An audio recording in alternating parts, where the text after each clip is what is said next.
I was declared dead, and when I regained consciousness, I was being buried alive.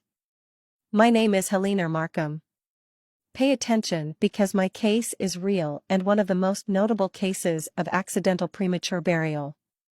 It was the year 1894 in New York. I was a girl with some health problems.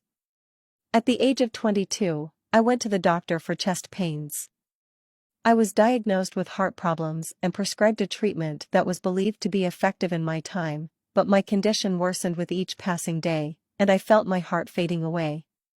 A few weeks later, a doctor would visit my house and, not detecting any vital signs, declare me dead.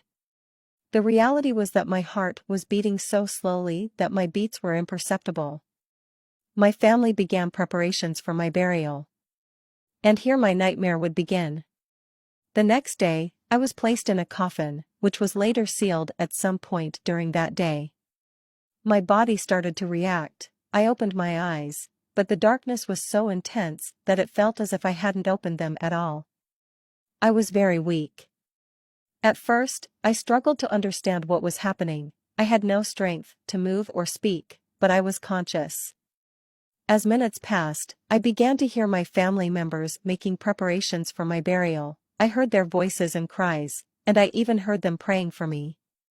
"O Father, Almighty and Eternal God, we humbly beseech you for your servant Eleanor Markham, whom you have just called from this world, worthy to be taken to the place of rest, of light, and of peace."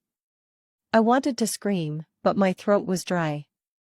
I had been unconscious for days.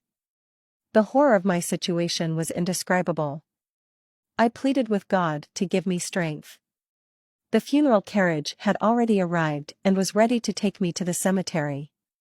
My time was running out, and some men would approach to lift my coffin onto the carriage. It was now or never. Somehow I managed to shout and pound the lid of the coffin, screaming that I was being buried alive. I thought my attempt had been in vain. As I had no strength left, until I heard one end of the coffin open, the light entered. It was so intense that I couldn't open my eyes. I just know that if I had reacted a few hours later, I would have been underground with no hope. Cases like mine motivated the installation of bells inside coffins. Even people began to request in their wills to be buried in mausoleums that could be opened from the inside. After what happened to me, I can only give you one piece of advice. I know the likelihood of this happening to you is very low, but this video didn't come to you by chance. Tell your family to place a bell in your coffin. If no one listens to you, at least you'll have something to entertain yourself with before leaving this world.